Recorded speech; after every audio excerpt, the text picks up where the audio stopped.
নমস্কার। শুরু করছি আজকের গল্প পাঠ। অমর কথাশিল্পী শরৎচন্দ্র চট্টোপাধ্যায়ের পণ্ডিত মশাই উপন্যাসটি আমি ধারাবাহিকভাবে পাঠ করছি। আজ শেষ পর্ব, সঙ্গে থাকুন। কুসুম বলিল, ভাবনা মিছে, আমি যাবই। অবহেলায় ছেলে হারিয়েছি, স্বামী হারাতে আর চাইনি। চলুন শুনে দেখি কুসুমের পরিণতি। শুরু করছি পণ্ডিত মশাই, আজ শেষ পর্ব। বৃন্দাবন জিজ্ঞাসা করিল, কুঞ্জদা কই? কি জানি, কোথায় বেড়াতে গেছেন।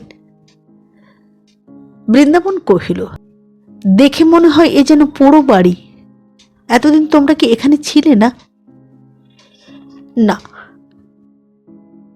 কোথায় ছিলে?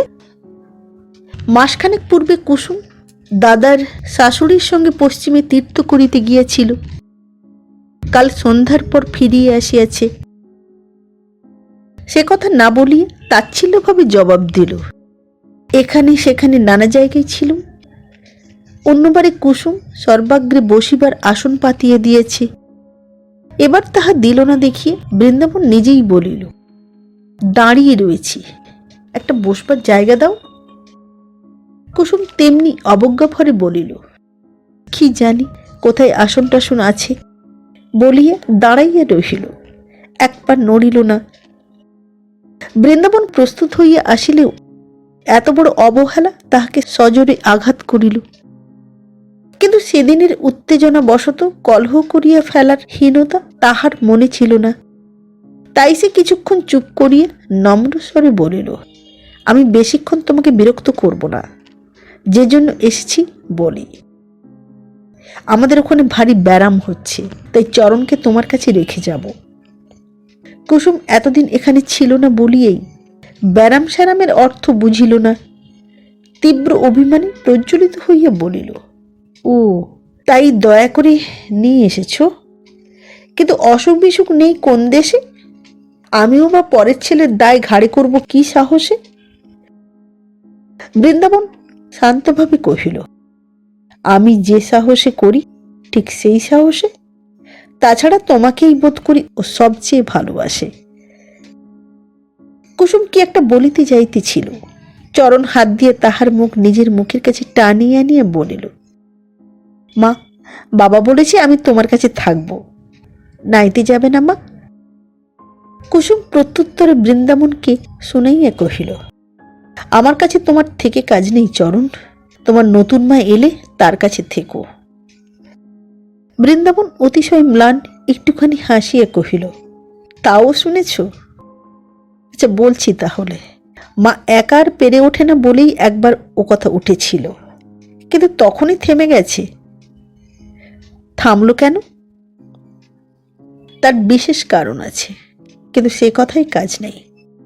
চরণ আয় রে, আমরা যাই, বেলা বাড়ছে। চরণ অনুনয় করিয়া কহিল, বাবা কাল যাব।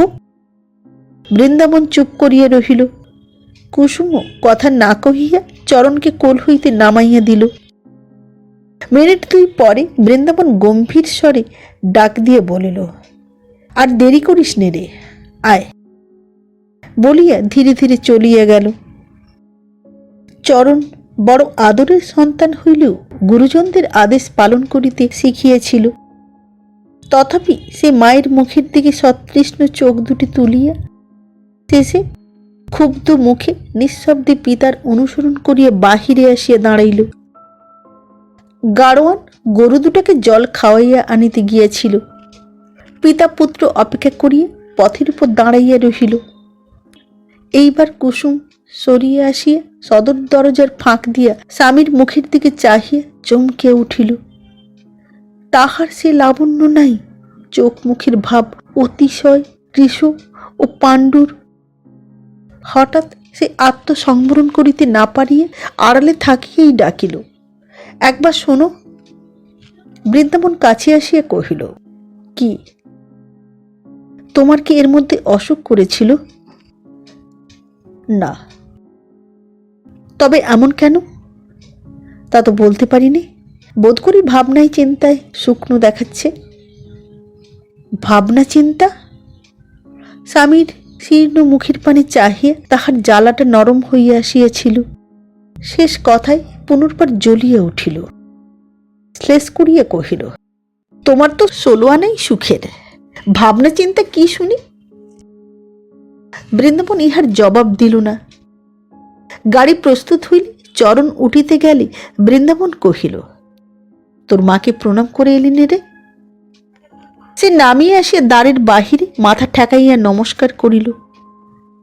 কুসুম ব্যগ্রভাবে হাত বাড়াইয়া ধরিতে গেলে ছুটিয়া পলাইয়া গেল। সব কথা না বুঝিলেও একথা সে বুঝিয়েছিল, মাতা তাহাকে আজ আদর করে নাই এবং সে থাকিতে আসিয়াছিল, তাহাকে রাখে নাই। বৃন্দাবন আরো একটু সরিয়ে আসিয়া গলা খাটো করিয়া কহিল, কে জানে যদি আর কখনো না বলতে পাই, তাই আজই কথাটা বলে যাই। আজ রাগের মাথায় তোমার চরণকে তুমি ঠাঁই দিলে না, কিন্তু আমার অবর্তমানে দিও। কুসুম ব্যস্ত হইয়া বাধা দিয়া উঠিল, ওসব আমি শুনতে চাইনি।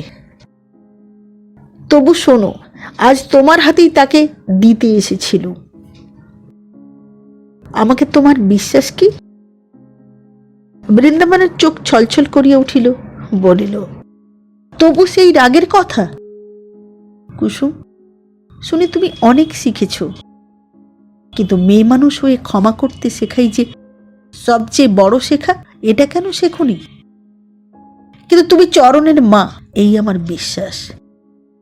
ছেলেকে মা বাপের হাতে দিয়ে বিশ্বাস না হলে কার হাতে হয় বলো? কুসুম হঠাৎ একথার জবাব খুঁজিয়ে পাইল না। গরু দুটো বাড়ি ফিরিবার জন্য অস্থির হইয়া উঠিয়াছিল। চরণ ডাকিল, বাবা এসো না। কুসুম কিছু বলিবার পূর্বে বৃন্দাবন যাই বলিয়া গাড়িতে গিয়ে উঠিল। কুসুম সেইখানে বসিয়া পড়িয়া মহা অভিমান ভরে তাহার পরলোকগতা জননীকে উদ্দেশ্য করিয়া বলিয়া উঠিল, মা হইয়া কি অসহ্য শত্রুতা সন্তানের প্রতি সাধিয়া গিয়েছ মা? যদি যথার্থই আমার অজ্ঞানে কলঙ্কে আমাকে ডুবাইয়া গিয়েছ, যদি সত্যি নিজের ঘৃণিত দর্পের পায়ে আমাকে বলি দিয়েছ, তবে সে কথা স্পষ্ট করিয়া বলিয়া যাও নাই কেন? কার ভয়ে সমস্ত চিহ্ন এমন করিয়া মুছিয়ে দিয়ে গেলে? আমার অন্তর্যামী যাহাদিগকে স্বামী পুত্র বলিয়া চিনিয়াছে, সমস্ত জগতের সম্মুখে সে কথা সব প্রমাণ করিবার রেখামাত্র পথ অবশিষ্ট রাখো নাই কেন? আজ তাহা হইলে কে আমাকে পরিত্যাগ করিতে পারিত? কোন নির্লজ্জ স্বামী স্ত্রীকে অনাথিনীর মতো নিজের আশ্রয়ে প্রবেশ করিবার উপদেশ দিতে সাহস করিত? কিংবা সত্যই যদি আমি বিধবা, তাই বা নিঃসংশয়ে জানিতে পাই নাই কেন? তখন কার সাধ্য বিধবার সম্মুখে রূপের লোভে বিধবা মায়ের প্রসঙ্গ তুলিতে সাহস করিত? এক স্থানে একভাবে বসিয়া বহুক্ষণ কাঁদিয়া কুসুম আকাশের পানে চোখ তুলিয়া হাত জোড় করিয়া বলিল, ভগবান, আমার যা হোক একটা উপায় করে দাও। হয় মাথা তুলিয়া সগর্বে স্বামীর ঘরে যাইতে দাও, না হয় ছেলেবেলার সেই নিশ্চিন্ত নির্বিঘ্ন দিনগুলি ফিরাইয়া দাও। আমি নিঃশ্বাস ফেলিয়া বাঁচি। স্বামী আবার বিবাহ করিতেছেন। সেদিন দাদার মুখে এই সংবাদ শুনিবার পরে কি করি, কোথায় পালাই? এমনি যখন তাহার মানসিক অবস্থা, সেই সময় দাদার শাশুড়ির সঙ্গে তীর্থে যাইবার প্রস্তাবে সে বিনা বাক্য ব্যয়ে যাইতে সম্মত হইয়াছিল। কুঞ্জর শাশুড়ি কুসুমকে নিতান্তই দাসীর মতো সঙ্গে লইয়া গিয়াছিলেন এবং সেই মতো ব্যবহারও করিয়াছিলেন। কিন্তু এসব ছোটখাটো বিষয়ে মনোনিবেশ করিবার সামর্থ্য কুসুমের ছিল না।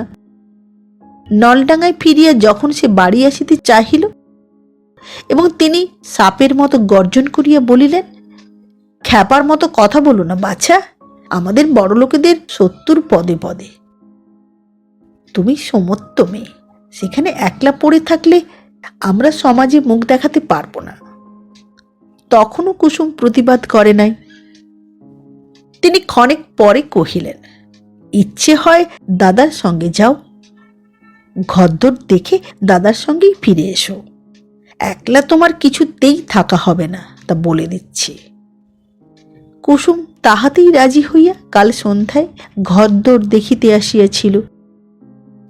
আজ চরণ প্রভৃতি চলিয়া যাইবার ঘণ্টা 2 পরে কুঞ্জনাথ জমিদারি চালে সারা গ্রামটা ঘুরিয়া ফিরিয়া আসিল। স্নানাহার করিয়া নিদ্রা দিল এবং বেলা পড়িলে বোনকে লইয়া শ্বশুরবাড়ি ফিরিবার আয়োজন করিল। কুসুম ঘর দোরে চাবি দিয়া নিঃশব্দে গাড়িতে গিয়া বসিল। সে জানিত দাদা ইহাদের প্রতি প্রসন্ন নয়, তাই সকালেই কোনো কথা প্রকাশ করিল না। কুঞ্জ স্ত্রীর নাম ব্রজেশ্বরী। সে যেমন মুখরা তেমনি কলহপটু। বয়স এখনো 15 পূর্ণ হয় নাই, কিন্তু তাহার কথার মাধুরী ও বিষের জ্বলনে তাহার মাকেও হার মানিয়া চোখের জল ফেলিতে হইত। এই ব্রজেশ্বরী কুসুমকে কি জানি কেন চোখের দেখা মাত্রই ভালোবাসিয়া ফেলিয়াছিল। বলা বাহুল্য, মা তাহাতে খুশি হন নাই এবং মেয়ের চোখের আড়ালে টিপিয়ে টিপিয়ে তাহাকে যাতা বলিতে লাগিলেন। বাড়ির সম্মুখেই পুষ্করিণী। 3-4 দিন পরে একদিন সকালে সে কতকগুলো বাসন লইয়া ধুইয়া আনিতে যাইতেছিল। ব্রজেশ্বরী ঘর হইতে বাহির হইয়াই সুতীক্ষ্ণ কণ্ঠে প্রশ্ন করিল, হ্যাঁ ঠাকুরজি, মা তোমাকে ক টাকা মাইনে দেবে বলে এনেছে গা? মা অদূরে ভাঁড়ারের সম্মুখে বসিয়া কাজ করিতেছিলেন। মেয়ের তীব্র শ্লেষাত্মক প্রশ্ন শুনিয়া বিস্ময়ে ক্রোধে গর্জিয়া উঠিলেন, এ তোর কিরকম কথা ছিরিলা? মানুষ আপনার জনকে কি মাইনে দিয়ে ঘরে আনে? মেয়ে উত্তর দিল, আপনার জন আমার, তোমার এ কে যে দুঃখী মানুষকে দিয়ে দাসীবৃত্তি করিয়ে নেবে, মাইনে দেবে না? প্রত্যুত্তরে মা দ্রুতপদে কাছে আসিয়া কুসুমের হাত হইতে বাসনগুলো একটানে ছিনাইয়া লইয়া নিজেই পুকুরে চলিয়া গেলেন। কুসুম হতবুদ্ধির ন্যায় দাঁড়াইয়া রহিল। ব্রজেশ্বরী তাহার মুখের দিকে চাহিয়া মুখ টিপিয়া হাসিয়া তা যাক বলিয়াই ঘরে চলিয়া গেল। ইহার পর 2-3 দিন তিনি কুসুমকে লক্ষ্য করিয়া বেশ রাগ ঝাল করিলেন, কিন্তু অকস্মাৎ একদিন তাহার ব্যবহারের পরিবর্তন দেখিয়া ব্রজেশ্বরী আশ্চর্য হইল। কাল রাত্রে শরীর ভালো নাই বলিয়া কুসুম খায় নাই। আজ সকালে গৃহিণী স্নানান্নিক করিয়া খাইয়া লইবার জন্য তাহাকে পিড়াপিড়ি করিতে লাগিলেন। ব্রজেশ্বরী কাছে আসিয়া চুপি চুপি কহিল, মা ভুল ফেরালেন কেন তাই ভাবছি ঠাকুরজি। কুসুম চুপ করিয়া রহিল, কিন্তু মেয়ে মাকে বেশ চিনিত, তাই দুদিনে এই অকস্মাৎ পরিবর্তনের কারণ সন্দেহ করিয়া মনে মনে আগুন হইয়া উঠিল। গোবর্ধন বলিয়া গৃহিণীর এক বোনপো ছিল। সে অপরিমিত তাড়ি ও গাঁজা গুলি খাইয়া চেহারাটা এমন করিয়া রাখিয়াছিল যে বয়স 35 কি 65 তাহা ধরিবার জো ছিল না। কেহ মেয়ে দেয় নাই বলিয়া এখনো অবিবাহিত। বাড়ি ও পাড়ায় পূর্বে কদাচিৎ দেখা মিলিত, কিন্তু সম্প্রতি কোন অজ্ঞাত কারণে মাসিমায়ের প্রতি তাহার ভক্তি ভালোবাসা এতই বড় হইয়া উঠিল যে প্রত্যহ যখন তখন মাসিমা বলিয়া হাজির হইয়া তাহার ঘরে বসিয়া বহুক্ষণ ধরিয়া কথাবার্তা ও আদেশ উপদেশ গ্রহণ করিতে লাগিল। আজ অপরাহ্নে ব্রজেশ্বরী কুসুমকে লইয়া পুকুরে গা ধুইতে গিয়াছিল। জলে নামিয়া ঘাটের অদূরে একটা ঘন কামিনী ঝাড়ের প্রতি হঠাৎ নজর পড়াই দেখিল। তাহার আড়ালে দাঁড়াইয়া গোবর্ধন এক দৃষ্টি চাহিয়া আছে। তখন আর কিছু না বলিয়া কোনো মতে কাজ সারিয়া বাড়ি ফিরিয়া দেখিল সে উঠানের উপর দাঁড়াইয়া মাসির সহিত কথা কহিতেছে। কুসুম আকণ্ঠ ঘোমটা টানিয়া দ্রুতপদে পাশ কাটাইয়া ঘরে চলিয়া গেল। ব্রজেশ্বরী কাছে আসিয়া প্রশ্ন করিল, আচ্ছা গোবর্ধন দাদা, আগে কোনো কালে তোমাকে তো দেখতে পেতাম না, আজকাল হঠাৎ এমন সদয় হয়ে উঠেছ কেন বলো তো? বাড়ির ভেতরে আসা যাওয়াটা একটু কম করে ফেলো। গোবর্ধন জানিত না সে তাহাকে দেখিতে পাইয়াছিল, কিন্তু এই প্রশ্নের ভাবে উৎকণ্ঠায় শশব্যস্ত হইয়া উঠিল, জবাব দিতে পারিল না। কিন্তু মা অগ্নিমূর্তি হইয়া চোখ রাঙা করিয়া চেঁচাইয়া উঠিলেন, আগে ওর ইচ্ছে হয়নি তাই আসেনি, এখন ইচ্ছে হয়েছে আসছে, তোর কি? মেয়ে রাগ করিল না, স্বাভাবিক কণ্ঠে বলিল, এই ইচ্ছেটাই আমি পছন্দ করি নে। আমার নিজের জন্য তত বলি নে মা, কিন্তু আমার ননদ রয়েছে, পরের মেয়ে, তা তো মনে রাখতে হবে। মা সপ্তমে চড়িয়ে উত্তর করিলেন, পরের মেয়ের জন্য কি আপনার বোনপো ভাইপোরা পর হয়ে যাবে, না বাড়ি ঢুকবে না? তাছাড়া এই পরের মেয়েটি কি পর্দার বিবি, নাকি কারুর সামনে বার হন না? ওলো, ও যেমন করে বার হতে জানে তা দেখলে আমাদের বুড়ো মাগিদের পর্যন্ত লজ্জা হয়। ব্রজেশ্বরী বুঝিল মা কি ইঙ্গিত করিয়াছেন, তাই সে থামিয়া গেল। তাহার মনে পড়িল এই কুসুমেরই কত কথা, কত ভাবে, কত ছাঁদে সে দুদিন আগে মায়ের সহিত আলোচনা করিয়াছে। কিন্তু তখন আলাদা কথা ছিল, এখন সম্পূর্ণ আলাদা কথা দাঁড়াইয়াছে।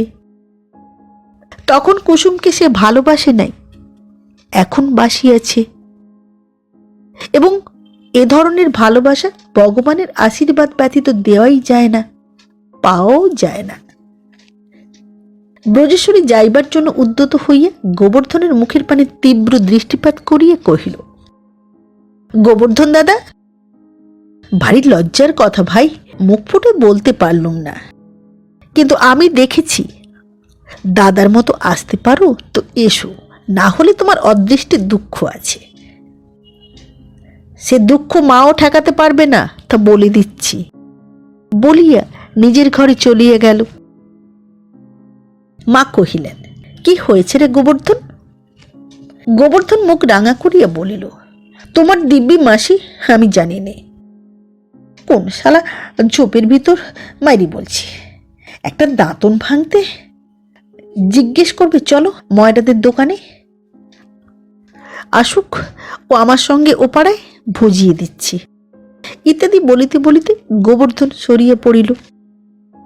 ব্রজেশ্বরী কাপড় ছাড়িয়ে কুসুমের ঘরে গিয়ে দেখিল, তখনও সে ভিজা কাপড়ে স্তব্ধ হইয়া জানালা ধরিয়া দাঁড়াইয়া বাহির দিকে চাহিয়া আছে। পদ শব্দে মুখ ফিরাইয়া রুষ্ট কণ্ঠে বলিয়া উঠিল, কেন বউ, আমার কথাই তুমি কথা কইতে গেলে? আমাকে কি তুমি এখানে টিকতে দেবে না? আগে কাপড় ছাড়ো, তারপর বলছি, বলিয়া সে জোর করিয়া তাহার আর্দ্র বস্ত্র পরিবর্তন করাইয়া দিয়া কহিল, অন্যায় আমি কোনো মতেই সইতে পারি নে ঠাকুরজি, তা তোমার জন্যই হোক আর আমার জন্যই হোক, ও হতভাগাকে আমি বাড়ি ঢুকতে দেব না, ওর মতলব আমি টের পেয়েছি। জননীর কথাটা সে লজ্জায় উচ্চারণ করিতে পারিল না। কুসুম কাঁদো কাঁদো হইয়া বলিল, মতলব যার যাই থাক বৌদি, তোমার দুটি পায়ে পড়ি, আমার কথা নিয়ে কথা কই আর আমাকে বিপদে ফেলো না। কিন্তু আমি বেঁচে থাকতে বিপদ হবে কেন? কুসুম প্রবল বেগে মাথা নাড়িয়ে কহিল, চোখে দেখেছি হবে। কপালে সজোরে আঘাত করিয়া কহিল, এই হতভাগা কপালকে যেখানে নিয়ে যাব সেইখানেই বিপদ সঙ্গে সঙ্গে যাবে। বোধ করি স্বয়ং ভগবান আমাকে রক্ষা করতে পারেন না, বলিয়া কাঁদিতে লাগিল। ব্রজেশ্বরী সস্নেহে তাহার চোখ মুছাইয়া দিয়া ক্ষণকাল চুপ করিয়া থাকিয়া আস্তে আস্তে বলিল, বোধ করি নিতান্ত মিথ্যে বলনি, রাগ করো না ভাই, কিন্তু শুধু কপালের দোষ দিলে হবে কেন? তোমার নিজেরও দোষ কম নয় ঠাকুরজি।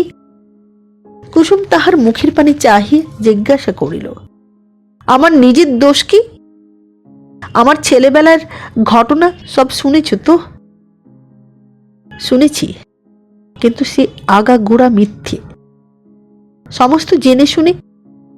এও স্ত্রী তুমি, সিন্দুর পরো না, নোয়া হাতে রাখো না, স্বামীর ঘর করো না, এ কপালের দোষ না, তোমার নিজের দোষ ভাই। তখন না হয় জ্ঞান বুদ্ধি ছিল না, এখন হয়েছে তো। তুমি বলো, কোন সধবা কবে বিধবার বেঁচে থাকে? সমস্তই জানি বউ, কিন্তু আমি সিন্দুর নোয়া পরে থাকলেই তো লোকে শুনবে না? কে আমার স্বামী, কে তার সাক্ষী? তিনিই বা আমাকে শুধু শুধু ঘরে নেবেন কেন? ব্রজেশ্বরী বিস্ময়ে অবাক হইয়া গিয়া বলিল, সে কি কথা ঠাকুরজি? এর চেয়ে বেশি প্রমাণ কবে কোন জিনিসের হয়ে থাকে? তুমি কি কিছুই শোনোনি? ওই কথা নিয়ে কি কাণ্ড নন্দ জ্যাঠার সঙ্গে এ বাড়িতে হয়ে গেল? একটুখানি চুপ করিয়া পরক্ষণেই বলিয়া উঠিল, কেন, তোমার দাদা তো সমস্ত জানেন। তিনি বলেননি? আমি মনে করেছি তুমি সমস্ত জেনে শুনেই এখানে এসেছো, তাই পাছে রাগ করো, মনে দুঃখ পাও, সেই জন্যে কোনো কথা বলিনি, চুপ করেই আছি। বরং তুমি এসেছো বলে প্রথম দিন তোমার উপর আমার রাগ পর্যন্ত হয়েছিল। কুসুম উদ্বেগে অধীর হইয়া বলিল, আমি কিছু শুনিনি বউ, কি হয়েছিল বলো। ব্রজেশ্বরী নিঃশ্বাস ফেলিয়া বলিল, বেশ, যেমন ভাই আর তেমনি বোন। ঠাকুর জামাইয়ের সঙ্গে নন্দ জ্যাঠার মেয়ের যখন সম্বন্ধ হয়, তখন তোমরা পশ্চিমে ছিলে, তখন তোমার দাদাই অত হাঙ্গামা বাঁধালে, আর সেই চুপ করে আছে। আমার শাশুড়ির কথা, তোমাদের কথা, ওদের কথা সমস্তই উঠে। নন্দ জ্যাঠা অস্বীকার করেন, পাছে তার মেয়ের সম্বন্ধ ভেঙে যায়। তারপরে ঠাকুরবাড়ির বড় বাবাজিকে ডেকে আনা হয়, তিনি মীমাংসা করে দেন সমস্তই মিথ্যে। কারণ একে তো তাকে না জানি, তার অনুমতি না নিয়ে আমাদের সমাজে এ সকল কাজ হতেই পারে না। তাছাড়া তিনি নন্দ জ্যাঠাকে হুকুম দেন যে এ কাজ করিয়েছিল তাকে হাজির করিয়ে দিতে, তখনই তাকে না স্বীকার করতে হয়। কণ্ঠী বদলের কথা হয়েছিল মাত্র, কিন্তু হয়নি। কুসুম আশঙ্কায় নিঃশ্বাস রোধ করিয়া বলিয়া উঠিল, হয়নি বউ, আমি মনে মনে জানতাম, কিন্তু আমার কথাই বা এত উঠল কেন? ব্রজেশ্বরী হাসিয়া বলিল, তোমার দাদার একটুখানি বায়ের ছিট আছে কিনা, তাই। অপর কেউ হয়তো চক্ষু লজ্জাতেই এত গন্ডগোল করতে চাইতো না, কিন্তু ওর তো সে বালাই নেই, তাই চতুর্দিক তোলপাড় করতে লাগলেন। আমার বোনের যখন কোনো দোষ নেই, মা যখন সত্যি তার কণ্ঠী বদল দেননি, তখন কেন ঠাকুর জামাই তাকে নিয়ে ঘর করবে না?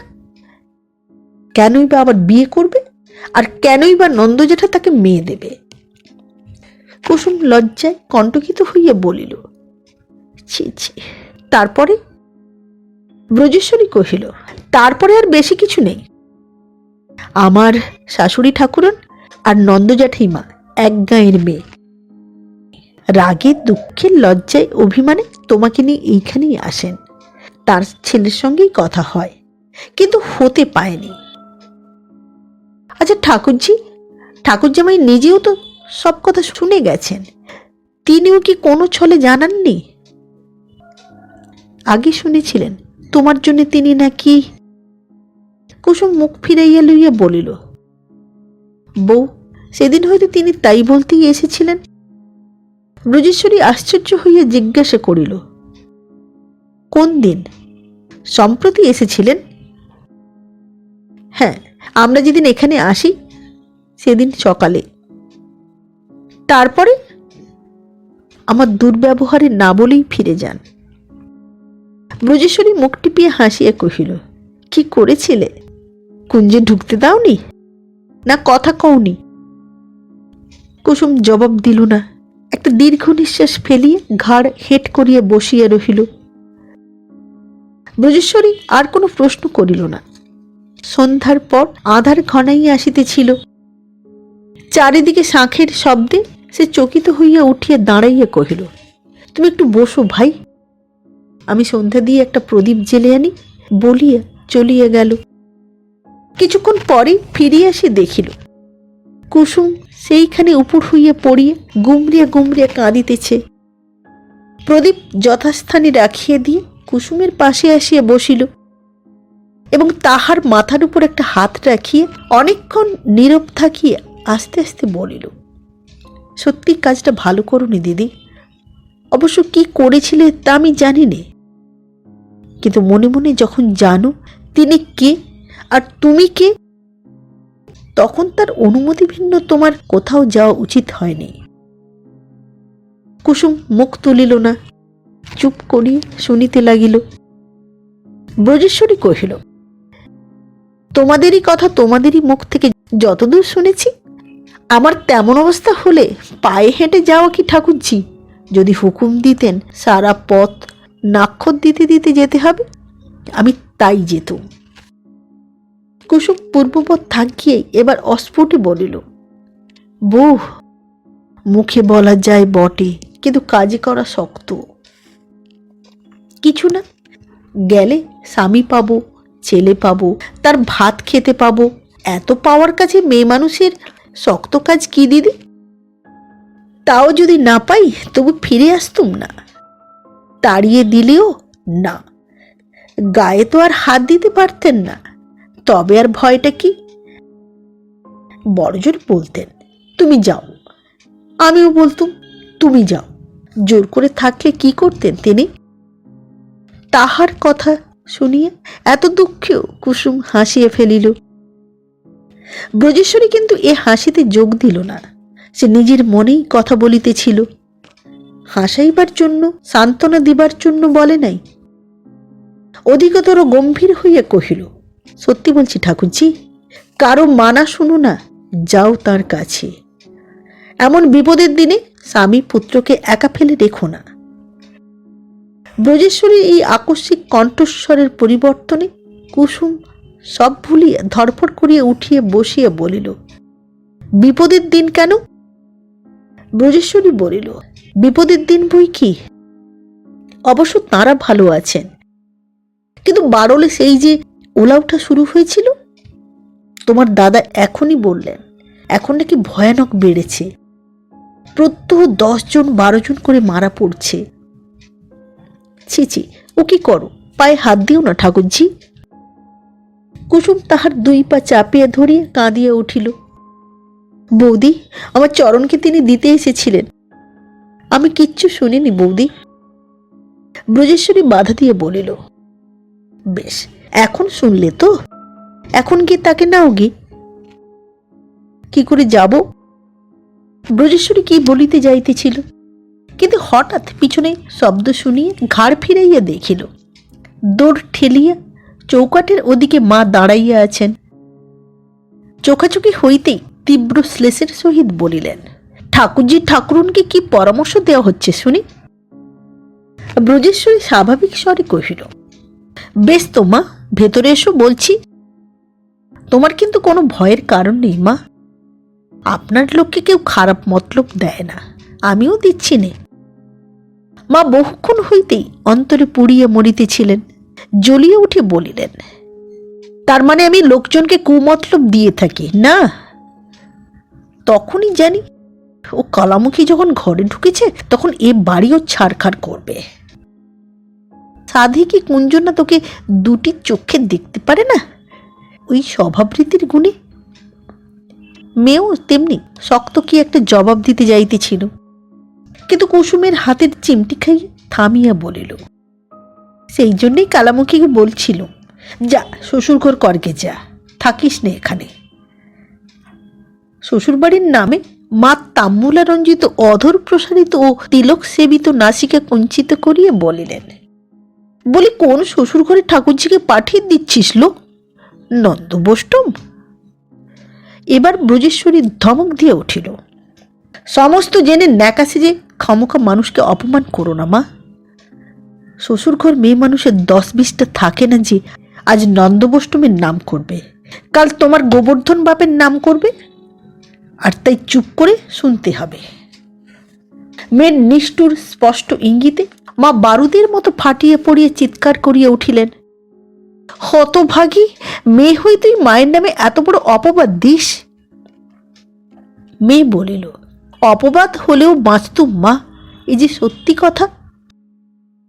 মাইরি বলছি মা, তোমাদের মতো দু একটি বৈষ্ণব মেয়েদের গুণে আমার বরং হাড়িমুচি বলে পরিচয় দিতে ইচ্ছে করে, কিন্তু বৈষ্ণব বলতে মাথা কাটা যায়। থাক, চেঁচামেচি করো না। যদি অপবাদ দিয়েছি বলেই তোমার দুঃখ হয়ে থাকে, ঠাকুরজিকে বারলে পাঠিয়ে তারপরে তোমার যা মুখে আসে তাই বলে আমাকে গাল দিও। তোমার দিব্যি করে বলছি মা, কথাটি কব না। মা বুঝিলেন যুদ্ধ এভাবে আর অধিক দূর অগ্রসর হইলে তাহারই পরাজয় হইবে। কণ্ঠস্বর নরম করিয়া বলিলেন, সেখানে পাঠিয়ে দিলেই বা তারা ঘরে নেবে কেন? তোর চেয়ে আমি ঢের বেশি জানি ব্রজেশ্বরী, আর তারা ওর কেউ নয়। বৃন্দাবনের সঙ্গে কুসুমের কোনো সম্পর্ক নেই। মিথ্যে আশা দিয়ে ওকে তুই নাচিয়ে বেড়াস নে বলিয়া তিনি প্রত্যুত্তর না শুনিয়া হনহন করিয়া চলিয়া গেলেন।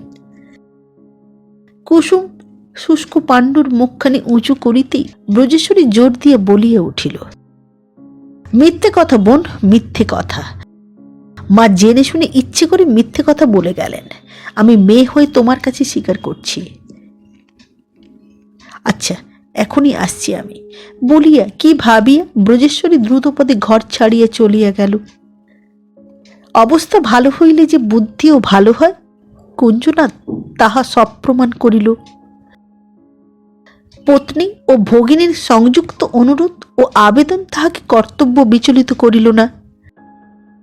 সে মাথা নাড়িয়া বলিল, সে হতে পারে না। মা না বললে আমি চরণকে এখানে আনতে পারি না। ব্রজেশ্বরী কহিল, অন্তত একবার গিয়ে দেখে এসো তারা কেমন আছেন। কুঞ্জনাথ চোখ কপালে তুলিয়া বলিল, বাপরে, 10-20টা রোজ মরছে সেখানে। তবে কোনো লোক পাঠিয়ে দাও, খবর আনুক। তা হতে পারে বটে বলিয়া কুঞ্জ লোকের সন্ধানে বাহিরে চলিয়া গেল। পরদিন সকালে কুসুম স্নান করিয়া রন্ধনশালায় প্রবেশ করিতে যাইতেছিল। দাসী উঠান ঝাড় দিতে দিতে বলিল, মা বারণ করেছেন দিদি ঠাকুরন, আজ আর রান্নাঘরে ঢুকো না। কথাটা শুনিয়ে তাহার বুকের ভিতরটা কাঁপিয়া উঠিল। সেইখানেই থমকিয়া দাঁড়াইয়া সভয়ে বলিল, কেন? সে তো জানি না দিদি বলিয়া সে নিজের কাজে মন দিল। ফিরিয়া আসিয়া কুসুম অনেকক্ষণ নিজের ঘরে বসিয়া রহিল। অন্যদিন এই সময়টুকুর মধ্যে কতবার ব্রজেশ্বরী আসে যায়, কিন্তু আজ তাহার দেখা নাই। বাহির হইয়া একবার খুঁজিয়াও আসিল, কিন্তু তাহার সাক্ষাৎ মিলিল না। সে মায়ের ঘরে লুকাইয়া বসিয়াছিল, কারণ এ ঘরে কুসুম আসে না তাহা সে জানিত। প্রত্যহ উভয় একত্রে আহার করিত। আজ সে সময়ও যখন উত্তীর্ণ হইয়া গেল, তখন উদ্বেগ, আশঙ্কা, সংশয় আর সহ্য করিতে না পারিয়া সে আরেকবার ব্রজেশ্বরীর সন্ধানে বাহিরে আসিতেছিল। মা সম্মুখে আসিয়া বলিলেন, আর দেরি করে কি হবে বাছা, যাও একটা ডুব দিয়ে এসো। এবেলার মতো যা হোক মুখে দাও। তোমার দাদা ঠাকুর বাড়িতে মত জানতে গেছে।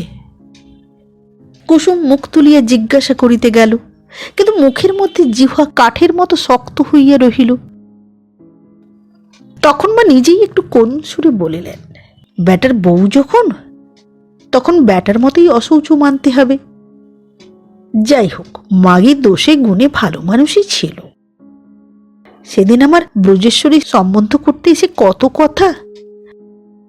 আজ 6 দিন হয়ে গেল বৃন্দাবনের মা মরেছে। তা সে যা হবার হয়েছে। এখন মহাপ্রভু ছেলেটিকে বাঁচিয়ে দিন। কি নাম বাছা তার? চরণ না? আহা, রাজপুত্তুর ছেলে।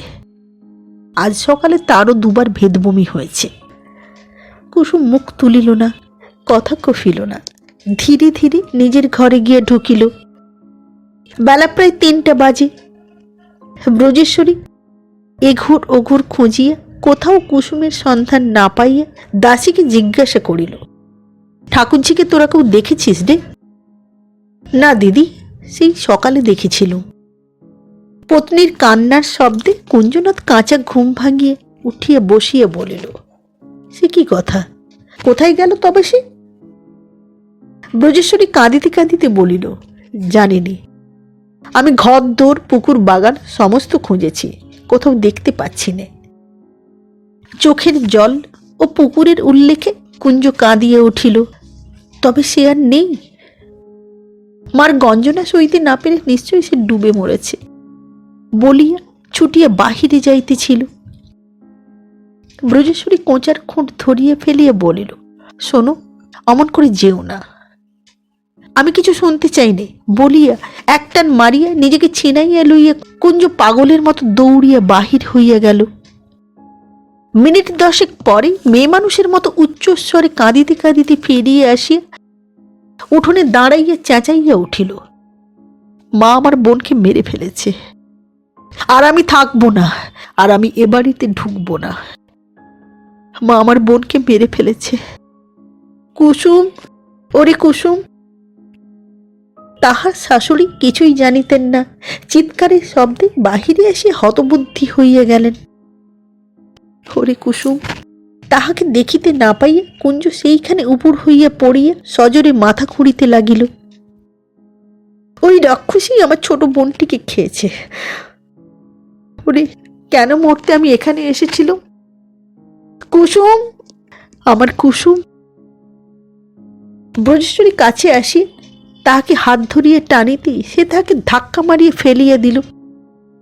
দূর দূর হ, ছোস নে আমাকে, দূর হ। ব্রজেশ্বরী উঠিয়া দাঁড়াইয়া একবার জোর করিয়া তাহাকে ঘরে লইয়া গিয়া বলিল, শুধু কাঁদলে আর চেঁচালেই কি বোনকে ফিরে পাবে? আমি বলছি সে কখনো ডুবে মরেনি। কুঞ্জ বিশ্বাস করিল না, একভাবেই কাঁদিতে লাগিল। এই বোনকে সে অনেক দুঃখ কষ্টে মানুষ করিয়াছে এবং যথার্থই তাহাকে প্রাণতুল্য ভালোবাসিত। পূর্বে অনেকবার কুসুম রাগ করিয়া জলে ডোবার ভয় দেখাইয়াছে, এখন তার সমস্ত বুক ভরিয়া কোথাকার খানিকটা জল এবং তাহার অভিমানিনী ছোট বোনটির মৃতদেহ ভাসিয়া বেড়াইতে লাগিল। ব্রজেশ্বরী সস্নেহে স্বামীর চোখ মুছাইয়া দিয়া কহিল, তুমি স্থির হও, আমি নিশ্চয় বলছি সে মরেনি। কুঞ্জ সজল চোখে ফ্যালফ্যাল করিয়া চাহিয়া রহিল। তাহার স্ত্রী আরেকবার ভালো করিয়া আঁচল দিয়া চোখ মুখ মুছাইয়া বলিল, আমার নিশ্চয় বোধ হচ্ছে ঠাকুরজি লুকিয়ে বারলে চলে গেছেন। কুঞ্জ অবিশ্বাস করিয়া মাথা নাড়িয়া বলিল, না না, সেখানে যাবে না, চরণকে ছাড়া তাদের কাউকে সে দেখতে পারত না। ব্রজেশ্বরী কহিল, এটা তোমাদের পাহাড় পর্বত ভুল। আমি যেমন তোমাকে ভালোবাসি সেও তার স্বামীকে তেমনি ভালোবাসে। সে যাই হোক, চরণের জন্য যেতে পারে, কিন্তু সে তো বারলের পথ চেনে না। ব্রজেশ্বরী নিঃশ্বাস ফেলিয়া বলিল, সেইটাই শুধু আমার ভয়, পাছে ভুল করে পৌঁছতে দেরি হয় কিংবা পথে আর কোনো বিপদে পড়ে। নইলে বারল 7 সমুদ্র 13 নদীর পার হলেও সে একদিন না একদিন জিজ্ঞেস করতে করতে গিয়ে উপস্থিত হবে। আমার কথা শোনো, তুমিও সেই পথ ধরেই যাও। যদি পথে দেখা পাও, সঙ্গে করে নিয়ে গিয়ে তার স্বামীর হাতে তাকে সঁপে দিয়ে ফিরে এসো। চললুম বলিয়া কুঞ্জ উঠিয়া দাঁড়াইল। আজ তাহার চকচকে বিলাতি জুতা, বহুমূল্য রেশমের চাদর এবং গগনস্পর্শী বিরাট চাল শ্বশুরবাড়িতেই পড়িয়া রহিল। পোড়ার মুখে কুশির শোকে জমিদার কুঞ্জনাথবাবু ফেরিওয়ালা কুঞ্জবষ্টমের সাজে খালি পায়ে খালি গায়ে পাগলের মতো দ্রুত পদে পথে বাহির হইয়া গেল। 6 দিন হইল বৃন্দাবনের জননী স্বর্গারোহণ করিয়াছেন। মৃত্যুর পর কেহ কোনোদিন এ অধিকার স্বীকৃতি বলে পাইয়া থাকিলে তিনিও পাইয়াছেন তাহা নিঃসংশয়ে বলা যায়। সেদিন তারিণী মুখুজ্জের দুর্ব্যবহারে ও ঘোষাল মহাশয়ের শাস্ত্রজ্ঞান ও অভিসম্পাতে অতিশয় পীড়িত হইয়া বৃন্দাবন গ্রামের মধ্যে একটা আধুনিক ধরনের লোহার নলের কূপ প্রস্তুত করাইবার সংকল্প করে, যাহার জল কোনো উপায়ে কেহ দূষিত করিতে পারিবে না এবং যৎসামান্য আয়াস স্বীকার করিয়া আহরণ করিয়া লইয়া গেলে সমস্ত গ্রামবাসীর অভাব মোচন করিয়া দুঃসময়ে বহু পরিমাণে মহামারী ভয় নিবারণ করিতে সক্ষম হইবে। এমনি একটা বড় রকমের কূপ, যত ব্যয়ই হোক নির্মাণ করাইবার অভিপ্রায় সে কলিকাতায় কোনো বিখ্যাত কলকারখানার ফার্মে পত্র লিখিয়েছিল, কোম্পানি লোক পাঠাইয়াছিলেন। জননীর মৃত্যুর দিন সকালে তাহারই সহিত বৃন্দাবন কথাবার্তা ও চুক্তিপত্র সম্পূর্ণ করিতেছিল। বেলা প্রায় 10টা। দাসী ত্রস্ত ব্যস্ত হইয়া বাহিরে এসে কহিল, দাদাবাবু, এত বেলা হয়ে গেল, মা কেন দোর খুলছে না? বৃন্দাবন শঙ্কায় পরিপূর্ণ হইয়া প্রশ্ন করিল, মা কি এখনো শুয়ে আছেন? হ্যাঁ দাদা, ভেতর থেকে বন্ধ, ডেকেও সাড়া পাচ্ছি নে। বৃন্দাবন ব্যাকুল হইয়া ছুটিয়া আসিয়া কপাটে পুনঃ পুনঃ করাঘাত করিয়া ডাকিল, ও মা, মা, মাগো। কেহ সাড়া দিল না। বাড়ি শুদ্ধ সকলে মিলিয়ে চেঁচাইতে লাগিল। তথাপি ভিতর হইতে শব্দমাত্র আসিল না। তখন লোহার শাবলের চার দিয়া রুদ্ধদ্বার মুক্ত করিয়া ফেলা মাত্রই ভিতর হইতে একটা ভয়ঙ্কর দুর্গন্ধ যেন মুখের উপর সজোরে ধাক্কা মারিয়া সকলকে বিমুখ করিয়া ফেলিল।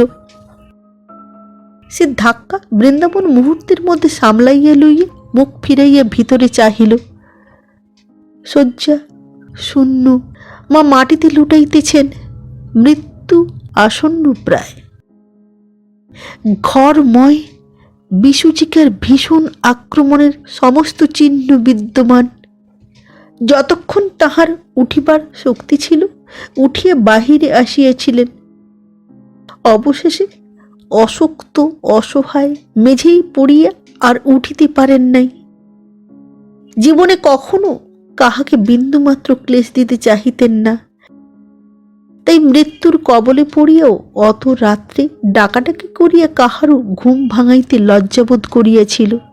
সারা রাত্রি ধরিয়া তাহার কি ব্যাপার ঘটিয়াছে তাহা কাহাকেও বলিবার অপেক্ষা রহিল না।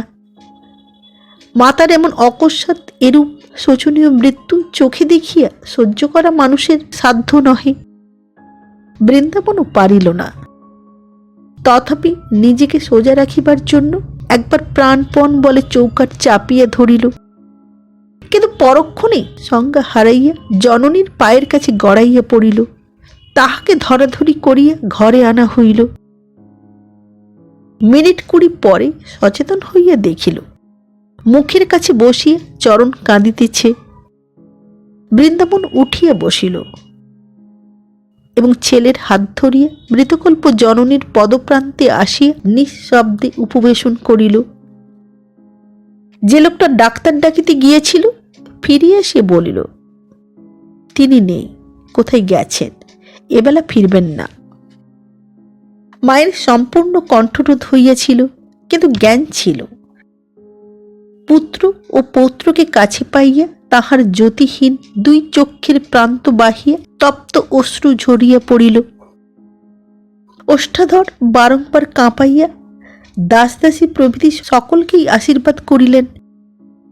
তাহা কাহারও কানে গেল না বটে, কিন্তু সকলেরই হৃদয়ে পৌঁছিল। তখন তুলসী মঞ্চ মূলে শয্যা পাতিয়া শোয়ানো হইল। কতক্ষণ গাছের পানে চাহিয়া রহিলেন। তারপরে মিলন শ্রান্ত চক্ষু দুটি সংসারের শেষ নিদ্রায় ধীরে ধীরে মুদ্রিত হইয়া গেল। অতঃপর এই 6টা দিন রাত বৃন্দাবনের কাটিল শুধু এই জন্যে যে তাহা ভগবানের হাতে। তাহার নিজের হাতে থাকিলে কাটিত না।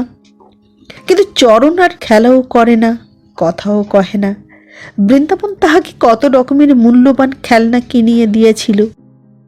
নানাবিধ কলের গাড়ি, জাহাজ, ছবি দেওয়া পশু পক্ষী, যে সমস্ত লইয়া ইতিপূর্বে সে নিয়তই ব্যস্ত থাকিত, এখন তাহা ঘরের কোণে পড়িয়া থাকে। সে হাত দিতেও চাহে না। সে বিপদের দিনে এই শিশুর প্রতি লক্ষ্য করিবার কথাও কাহারও মনে হয় নাই। তাহার ঠাকুরমাকে যখন চাদর চাপা দিয়া খাটে তুলিয়া বিকট হরিধ্বনি দিয়া লইয়া যায়, তখন সে তাহারই পাশে দাঁড়াইয়া ফেল ফেল করিয়া চাহিয়াছিল, কেন ঠাকুমা তাহাকে সঙ্গে লইলেন না। কেন গরুর গাড়ির বদলে মানুষের কাঁধে অমন করিয়া মুড়িসুড়ি দিয়া নিঃশব্দে চলিয়া গেলেন? কেন ফিরিয়া আসিতেছেন না? কেন বাবা এত কাঁদেন? ইহাই সে যখন তখন আপন মনে চিন্তা করে। তাহার এই হতাশ বিহ্বল বিষণ্ণ মূর্তি সকলেরই দৃষ্টি আকর্ষণ করিল। করিল না শুধু, তাহার পিতার। মায়ের আকস্মিক মৃত্যু বৃন্দাবনকে এমন আচ্ছন্ন করিয়া ফেলিয়েছিল যে কোনো দিকে মনোযোগ করিবার, বুদ্ধিপূর্বক চাহিয়া দেখিবার বা চিন্তা করিবার শক্তি তাহার মধ্যেই ছিল না। তাহার উদাস উদ্ভ্রান্ত দৃষ্টির সম্মুখে যাহাই আসিত তাহাই ভাসিয়া যাইত, স্থির হইতে পাইত না। এই কয়দিন প্রত্যহ সন্ধ্যার সময় তাহার শিক্ষক দুর্গাদাসবাবু আসিয়া বসিতেন, কত রকম করিয়া বুঝাইতেন। বৃন্দাবন চুপ করিয়া শুনিত বটে, কিন্তু অন্তরের মধ্যে কিছু গ্রহণ করিতে পারিত না।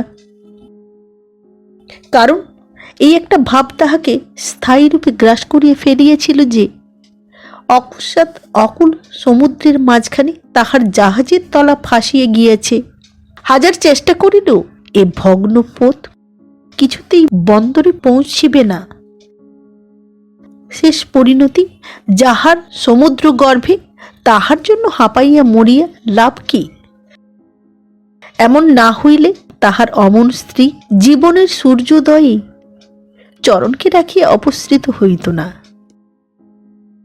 এমন অসময়ে কুসুমেরও হয়তো দয়া হইত। এত নিষ্ঠুর হইয়া চরণকে পরিত্যাগ করিতে পারিত না। এবং সকলের উপর তাহার মা, এমন মা কে কবে পায়? তিনিও যেন স্বেচ্ছায় বিদায় হইয়া গেলেন। যাইবার সময় কথাটি পর্যন্ত কহিয়া গেলেন না।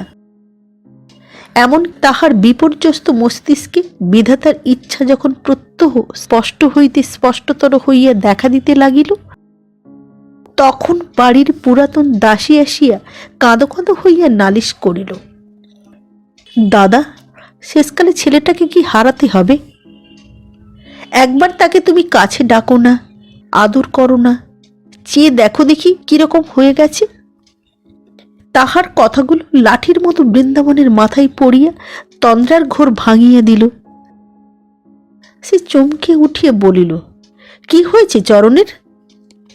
দাসী অপ্রতিভ হইয়া বলিল, বালাই ষাট, হয়নি কিছু। আয় বাবা চরণ, কাছে আয়, বাবা ডাকছেন। অত্যন্ত সংকুচিত ধীর পদে চরণ আড়াল হইতে সম্মুখে আসিয়া দাঁড়াইতেই বৃন্দাবন ছুটিয়া গিয়া তাহাকে বুকে চাপিয়া ধরিয়া সহসা কাঁদিয়া ফেলিল। চরণ, তুইও কি যাবি নাকি রে? দাসী ধমক দিয়া উঠিল, ছি, ওকে কথা দাদা। বৃন্দাবন লজ্জিত হইয়া চোখ মুছিয়া ফেলিয়া আজ অনেক দিনের পর একবার হাসিবার চেষ্টা করিল। দাসী নিজের কাজে চলিয়া গেলে চরণ চুপি চুপি আবেদন করিল, মার কাছে যাব বাবা। সে যে ঠাকুরমার কাছে যাইতে চাহে নাই, ইহাতেই বৃন্দাবন মনে মনে ভারী আরাম বোধ করিল। আদর করিয়া বলিল, তোর মা তো সে বাড়িতে নেই চরণ। কখন আসবেন তিনি? সে তো জানি নে বাবা। আচ্ছা, আজই আমি লোক পাঠিয়ে খবর নিচ্ছি। চরণ খুশি হইল। সেই দিনে বৃন্দাবন অনেক ভাবিয়া চিন্তিয়া চরণকে আসিয়া লইয়া যাইবার জন্য কেশবকে চিঠি লিখিয়া দিল। গ্রামের ভীষণ অবস্থাও সেই পত্রে লিখিয়া জানাইল। মায়ের শ্রাদ্ধের আর 2 দিন বাকি আছে। সকালে বৃন্দাবন চণ্ডীমণ্ডপে কাজে ব্যস্ত ছিল। খবর পাইল ভিতরে চরণের ভেদবমি হইতেছে। ছুটিয়ে গিয়ে দেখিল সে নির্জীবের মতো বিছানায় শুইয়া পড়িয়াছে এবং তাহার ভেদবমির চেহারা বিসূচিকা মূর্তি ধরিয়া রহিয়াছে। বৃন্দাবনের চোখের সম্মুখে সমস্ত জগৎ নিবিড় অন্ধকারে ঢাকিয়া গেল। হাত পা দুমড়াইয়া ভাঙিয়া পড়িল। একবার কেশবকে খবর দাও বলিয়া সে সন্তানের শয্যার নিচে মরার মতো শুইয়া পড়িল। ঘণ্টাখানিক পরে গোপাল ডাক্তারের বসিবার ঘরে বৃন্দাবন তাহার পা দুটো আকুলভাবে চাপিয়া ধরিয়া বলিল, দয়া করুন ডাক্তারবাবু, দয়া করুন, ছেলেটিকে বাঁচান। আমার অপরাধ যতই হয়ে থাক, কিন্তু সে নির্দোষ, অতি শিশু ডাক্তারবাবু। একবার পায়ের ধুলো দিন, একবার তাকে দেখুন, তার কষ্ট দেখলে আপনারও মায়া হবে। গোপাল মুখ নাড়া দিয়ে বলিলেন, তখন মনে ছিল না যে তারিণী মুখুজ্জি এই ডাক্তারবাবুরই মামা? ছোট লোক হয়ে পয়সার জোরে ব্রাহ্মণকে অপমান।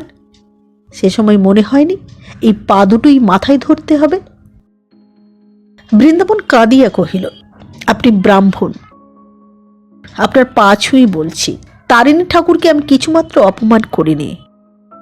যা তাকে নিষেধ করেছিলাম সমস্ত গ্রামের ভালোর জন্যই করেছিলাম। আপনি ডাক্তার, আপনি তো জানেন এ সময় খাবার জল নষ্ট করা কি ভয়ানক অন্যায়। গোপাল পা ছিনাইয়া লইয়া বলিলেন, অন্যায় বই কি? মামা ভারী অন্যায় করেছে। আমি ডাক্তার, আমি জানি নে। তুমি দুর্গাদাসের কাছে দুছত্তর ইংরেজি পড়ে আমাকে জ্ঞান দিতে এসেছ। অত বড় পুকুরে দুখানা কাপড় কাচলে জল নষ্ট হয়? আমি কচি খোকা, এর কিছু নয় বাপু, এ শুধু টাকার গরম। ছোট লোকের টাকা হলে যা হয় তাই। নইলে বামুনের তুমি ঘাট বন্ধ করতে চাও? এত দর্প, অত অহংকার! যাও যাও, আমি তোমার বাড়ি মারাবো না। ছেলের জন্য বৃন্দাবনের বুক ফাটিয়া যাইতেছিল। পুনরায় ডাক্তারের পা জড়াইয়া ধরিয়া মিনতি করিতে লাগিল, ঘাট মানছি ডাক্তারবাবু, পায়ের ধুলো মাথায় নিচ্ছি ডাক্তারবাবু, একবার চলুন, শিশুর প্রাণ বাঁচান। 100 টাকা দেব, 200 টাকা দেব, 500 টাকা দেব ডাক্তারবাবু। ডাক্তারবাবু যা চান দেব, চলুন, ওষুধ দিন।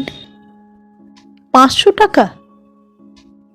গোপাল নরম হইয়া বলিলেন, কি যেন বাপু? তাহলে খুলে বলি, ওখানে গেলে আমাকে এক ঘরে হতে হবে। এইমাত্র তাঁরাও এসেছিলেন। না বাপু, তারিণী মামা অনুমতি না দিলে আমার কি?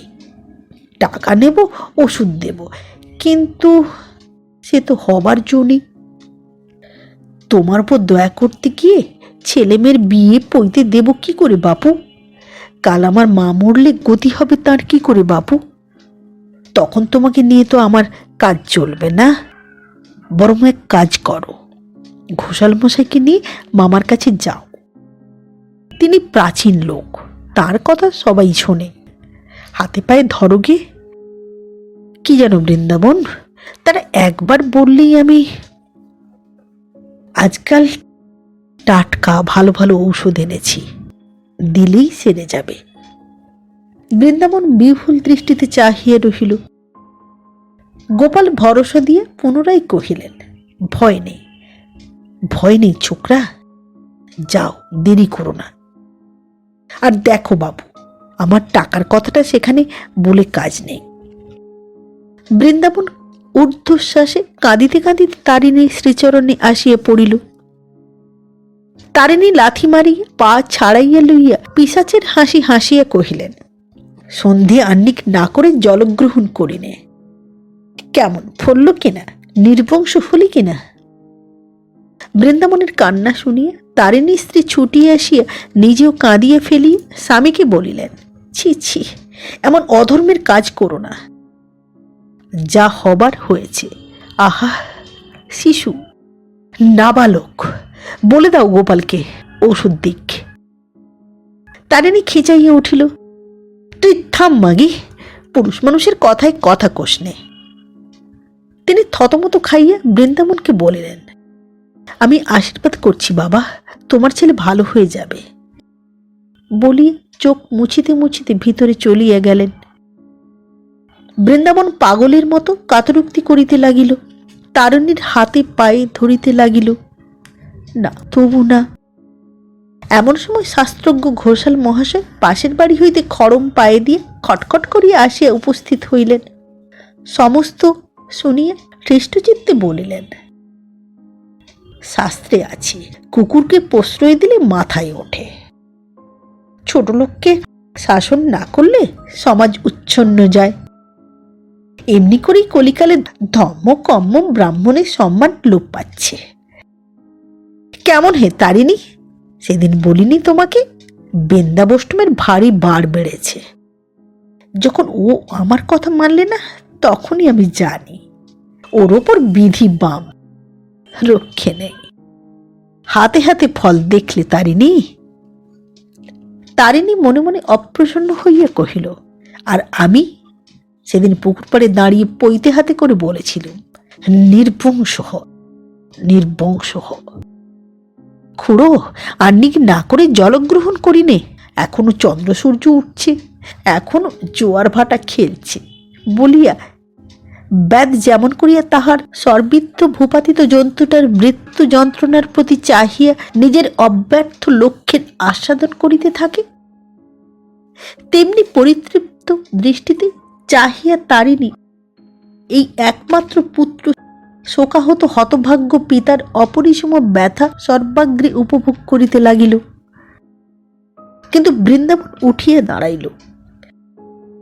প্রাণের দায়ী সে অনেক সাধিয়াছিল, অনেক বলিয়াছিল, আর একটি কথাও বলিল না। নিদারুণ অজ্ঞান ও অন্ধতম মূঢ়ত্বের অসহ্য অত্যাচার এতক্ষণে তাহার পুত্র বিয়োগ বেদনাকেও অতিক্রম করিয়া তাহার আত্মসম্ভ্রমকে জাগাইয়া দিল।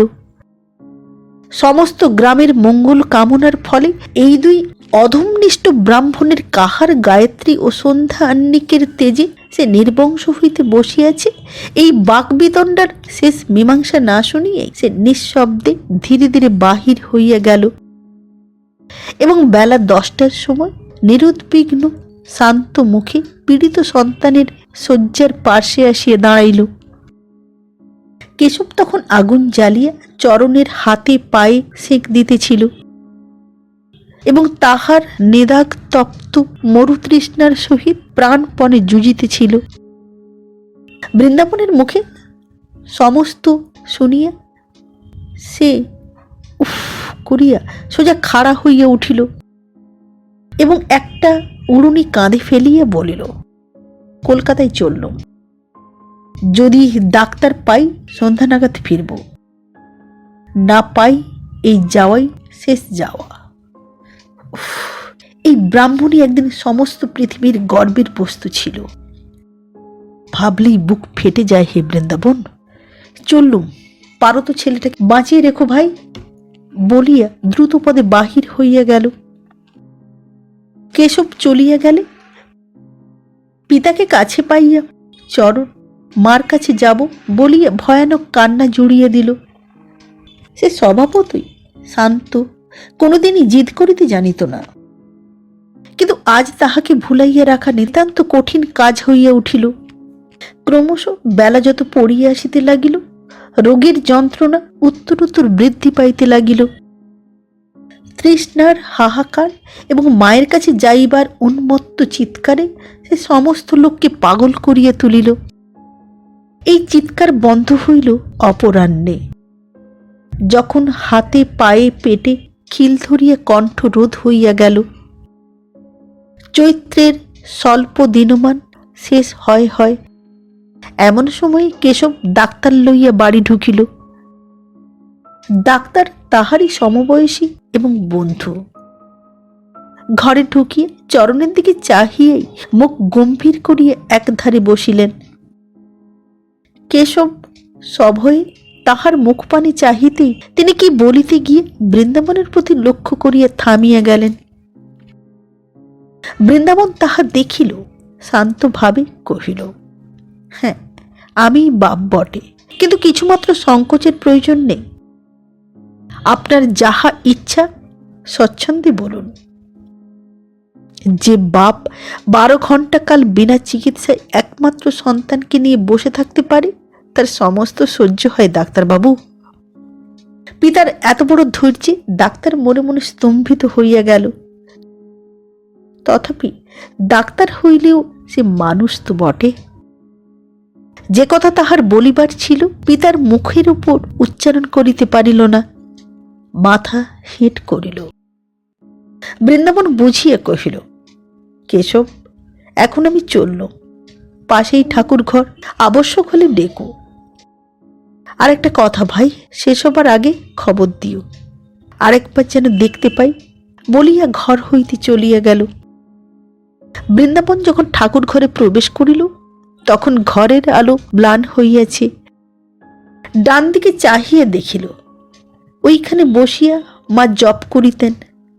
হঠাৎ সেদিনের কথা মনে পড়িয়া গেল, যেদিন তাহারা কুঞ্জনাথের ঘরে নিমন্ত্রণ রাখিতে গিয়েছিল।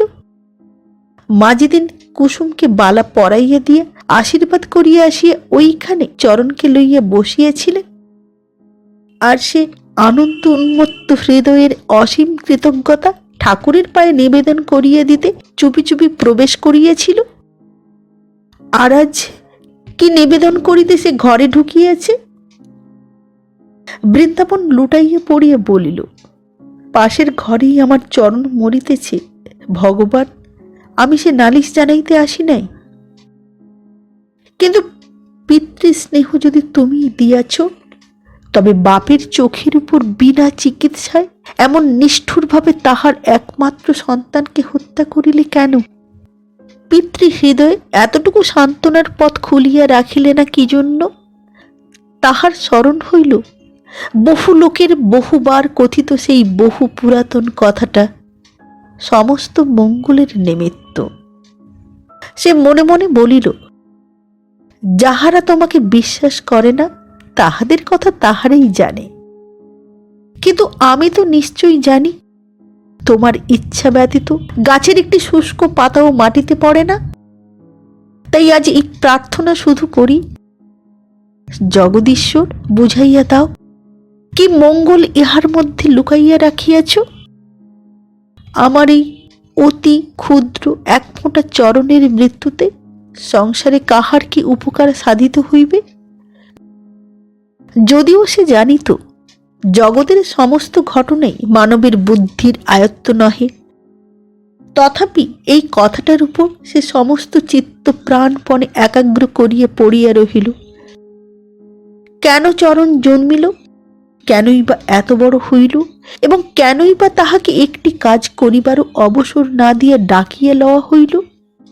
কিছুক্ষণ পরে পুরোহিত রাত্রির কর্তব্য সম্পন্ন করিতে ঘরে ঢুকিলেন।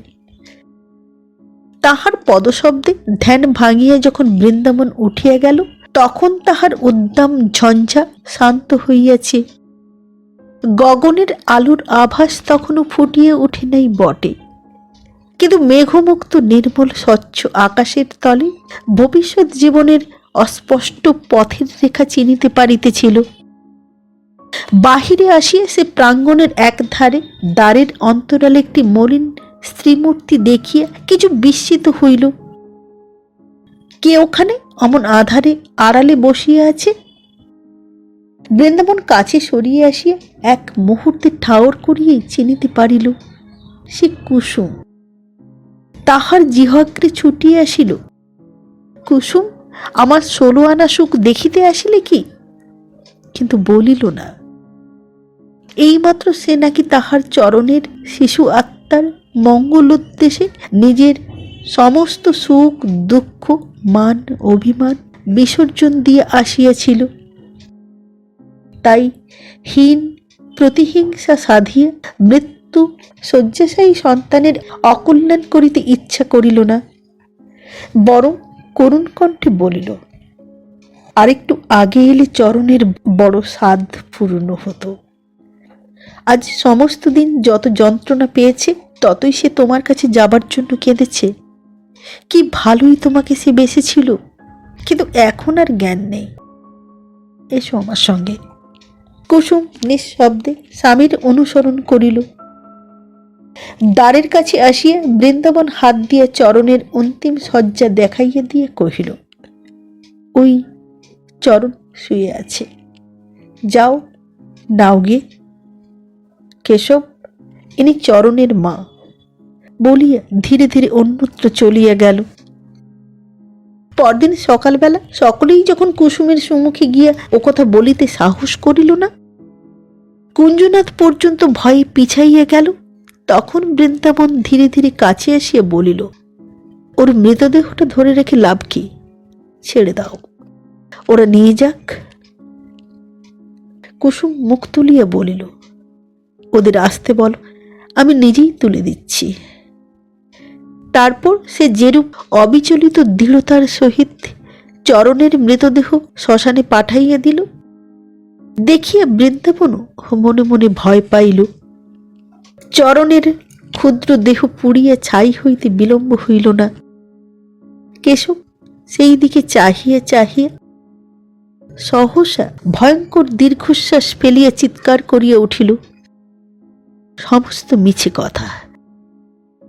যারা কথায় কথায় বলে ভগবান যা করেন মঙ্গলের জন্য, তারা শয়তান, শয়তান, হরামজাদা, জুচ্চোর। বৃন্দাবন দুই হাঁটুর মধ্যে মুখ ঢাকিয়া অদূরে স্তব্ধ হইয়া বসিয়াছিল। ঘোর রক্তবর্ণ শ্রান্ত দুই চোখ তুলিয়া ক্ষণকাল চাহিয়া দেখিয়া কহিল, শ্মশানে ডাক করতে নেই কেশব। প্রত্যুত্তরে কেশব উফ বলিয়া চুপ করিল। ফিরিয়া আসিবার পথে বাগদিদের দুই তিনটি ছেলে মেয়ে গাছতলায় খেলা করিতেছিল। বৃন্দাবন থমকিয়া দাঁড়াইয়া এক দৃষ্টি চাহিয়া রহিল। শিশুরা খেলার ছলে আরেকটা গাছতলায় যখন ছুটিয়া চলিয়া গেল, বৃন্দাবন নিঃশ্বাস ফেলিয়া বন্ধুর মুখপানে চাহিয়ে বলিল, কেশব, কাল থেকে অহর্নিশি যে প্রশ্ন আমার মনের মধ্যে উঠেছে, এখন বোধ করি তার জবাব পেলাম। সংসারের এক ছেলে মরারও প্রয়োজন আছে। কেশব এইমাত্র গালাগালি করিতেছিল, অকস্মাৎ এই অদ্ভুত সিদ্ধান্ত শুনিয়া অবাক হইয়া রহিল। বৃন্দাবন কহিল, তোমার ছেলে নেই, তুমি হাজার চেষ্টা করলেও আমার জ্বালা বুঝবে না, বোঝা অসম্ভব। এ এমন জ্বালা যে মহাশত্রুর জন্যও কেউ কামনা করে না, কিন্তু এর দামও আছে কেশব। এখন যেন টের পাচ্ছি খুব বড় রকমের দামই আছে, তাই বোধ হয় ভগবান এরও ব্যবস্থা করেছেন। কেশব তেমনি নিরুত্তর মুখে চাহিয়ে রহিল। বৃন্দাবন বলিতে লাগিল, এই জ্বালা আমার জুড়িয়ে যাচ্ছিল ওই শিশুদের পানে চেয়ে। আজ আমি সকলের মুখেই চরণের মুখ দেখছি, সব শিশুকেই বুকে টেনে নিতে ইচ্ছে হচ্ছে। চরণ বেঁচে থাকতে তো একটা দিনও এমন হয়নি। কেশব অবনত মুখে শুনিতে শুনিতে চলিতে লাগিল। পাঠশালার পোড়ো বনমালী ও তাহার ছোট ভাই জল পান ও জল লইয়া যাইতেছিল। বৃন্দাবন ডাকিয়ে বলিল, বনমালী, কোথায় যাচ্ছিস রে? বাবাকে জলপান দিতে মাঠে যাচ্ছি পণ্ডিত মশাই, আমার কাছে একবার আয় তোরা, বলিয়া নিজেই দুই হাত বাড়াইয়া দিয়া উভয়কেই একসঙ্গে বুকের উপর টানিয়া লইয়া পরম স্নেহে তাহাদের মুখের পানে চাহিয়ে বলিল, আহ, বুক জুড়িয়ে গেল রে বনমালী। কেশব, কাল বড় ভয় হয়েছিল ভাই, চরণকে বুঝি সত্যই হারালাম। না, আর ভয় নেই, আর তাকে হারাতে হবে না। এদের ভেতরেই চরণ আমার মিশিয়ে আছে, এদের ভেতর থেকে একদিন তাকে ফিরে পাব। সভয় এদিকে ওদিকে চাহিয়ে বলিল, ছেড়ে দাও হো বৃন্দাবন, ওদের মা কি কেউ দেখতে পেলে ভারী রাগ করবে। ও তা বটে, আমি চরণকে পুড়িয়ে আসছি যে, বলিয়া ছাড়িয়ে দিয়ে উঠিয়ে দাঁড়াইল। বনমালী পণ্ডিত মশাইয়ের ব্যবহারে লজ্জায় জড়সড় হইয়া পড়িয়াছিল। ছাড়া পাইয়া ভাইকে লইয়া দ্রুত পদে অদৃশ্য হইয়া গেল। পণ্ডিত মশাই সেইখানে পথের উপর হাঁটু গাড়িয়ে বসিয়ে ঊর্ধ্বমুখে হাত জোড় করিয়া বলিল, জগদীশ্বর, চরণকে নিয়েছ, কিন্তু আমার চোখের এই দৃষ্টিটুকু যেন কেড়ে নিও না। আর যেমন দেখতে দিলে এমনি যেন চিরদিন সকল শিশুর মুখেই আমার চরণের মুখ দেখতে পাই, এমনি বুকে নেবার জন্যে যেন চিরদিন দুহাত বাড়িয়ে এগিয়ে যেতে পারি। কেশব, শ্মশানে দাঁড়িয়ে যাদের গাল দিচ্ছিলে তারা সকলেই হয়তো জোচ্চুর নয়, কেশব হাত ধরিয়ে বলিল, বাড়ি চলো। চলো বলি বৃন্দাবন অতি সহজেই দাঁড়াইল। দুই এক পা অগ্রসর হইয়া বলিল, আজ আমার বাচালতা মাপ করো ভাই। কেশব মনের উপর বড় গুরুভার চেপেছিল। এ শাস্তি আমার কেন? জ্ঞান তো এমন কিছু গোহত্যা ব্রহ্মহত্যা করিনি যে ভগবান এত বড় দণ্ড আমাকে দিলেন। আমার কথাটা সম্পূর্ণ না হইতেই কেশব উদ্ধতভাবে গর্জিয়ে উঠিল, জিজ্ঞেস করো গে ওই হারামজাদা বুড়ো ঘোষালকে, সে বলবে তার জপতপের তেজে। জিজ্ঞেস করো গে আরেক জোচ্চরকে, সে বলবে পূর্বজন্মের পাপে। উফ, এই দেশের ব্রাহ্মণরা। বৃন্দাবন ধীরভাবে বলিল, কেশব, গোখরো সাপের খোলসকে লাঠির আঘাত করে লাভ নেই ভাই। পচা ঘোলের দুর্গন্ধের অপরাধ দুধের ওপর আরোপ করাও ভুল। অজ্ঞান ব্রাহ্মণকেও কোথায় ঠেলে নিয়ে গেছে তাই বরং দেখো। কেশব সেই সব কথা স্মরণ করিয়া ক্রোধে ক্ষোভে অন্তরে পুড়িয়া যাইতেছিল। যা মুখে আসিল বলিল, তবে এত বড় দণ্ড কেন? বৃন্দাবন কহিল, দণ্ড তো নয়। সেই কথাই তোমাকে বলছিলাম কেশব। যখন কোনো পাপের কথাই মনে পড়ে না, তখন এ আমার পাপের শাস্তি স্বীকার করে নিজেকে ছোট করে দেখতে আমি চাইনি। এ জীবনে স্মরণ হয় না, গত জীবনের ঘাড়েও নিরর্থক অপরাধ চাপিয়ে দিলে আত্মার অপমান হয়। সুতরাং আমার এ পাপের ফল নয়, অপরাধের শাস্তি নয়, এ আমার গুরুগৃহবাসের গৌরবের ক্লেশ। কোনো বড় জিনিসই বিনা দুঃখে বিনা ক্লেশে মেলে না কেশব। আজ আমার চরণের মৃত্যুতে যে শিক্ষা লাভ হলো, তত বড় শিক্ষা পুত্র শোকের মতো মহৎ দুঃখ ছাড়া কিছুতেই মেলে না। বুক চিরে দেখাবার হলে তোমাকে দেখাতাম। আজ পৃথিবীর যেখানে যত ছেলে আছে তাদের সবাইকেই আমার চরণ তার নিজের জায়গাটি ছেড়ে দিয়ে গেছে। তুমি ব্রাহ্মণ, আজ আমাকে শুধু এই আশীর্বাদ করো, আজ যা পেরেছি, আজ যা পেয়েছি, তাকে যেন না হারিয়ে ফেলে সব নষ্ট করে বসি। বৃন্দাবনের কণ্ঠ রুদ্ধ হইয়া গেল। দুই বন্ধু মুখোমুখি দাঁড়াইয়া ঝরঝর করিয়া কাঁদিয়া ফেলিল। সেদিন বৃন্দাবন একটিমাত্র কূপ প্রস্তুত করাইবার সংকল্প করিয়াছিল, কিন্তু দেখা গেল একটি যথেষ্ট নহে। গ্রামের পূর্ব দিকেই অধিকাংশ দুঃখী লোকের বাস। এ পাড়ায় আরেকটা বড় রকমের কূপ প্রস্তুত না করিলে জলকষ্ট এবং ব্যাধি পীড়া নিবারিত হইবে না। তাই কেশব ফার্মের সাহেবের সহিত সাক্ষাৎ করিয়া সংবাদ লইয়া আসিল যে যথেষ্ট অর্থ ব্যয় করিলে এমন কূপ নির্মাণ করা যাইতে পারে, যাহাতে শুধু একটা গ্রামের নয়, ৫-৭টা গ্রামের দুঃখ দূর করা যাইতে পারে। উপরন্তু অসময় যথেষ্ট পরিমাণে চাষাবাদের সাহায্য চলিতে পারিবে। বৃন্দাবন খুশি হইয়া সম্মত হইল এবং সেই উদ্দেশ্যে শ্রাদ্ধের দিন দেবোত্তর সম্পত্তি ব্যতীত সমুদয় সম্পত্তি রেজিস্ট্রি করিয়া কেশবের হাতে তুলিয়ে দিয়ে বলিল, কেশব, এই করো ভাই। বিষাক্ত জল খেয়ে আমার চরণের বন্ধু বান্ধবেরা যেন আর না মরে। আর আমার সকল সম্পত্তির বড় সম্পদ এই পাঠশালা। এর ভারও যখন নিলে তখন আর আমার কোনো চিন্তা নাই। যদি কোনোদিন এদিকে ফিরে আসি, যেন দেখতে পাই আমার পাঠশালার একটি ছাত্র মানুষ হয়েছে। আমি সেই দিনে শুধু চরণের দুঃখ ভুলব।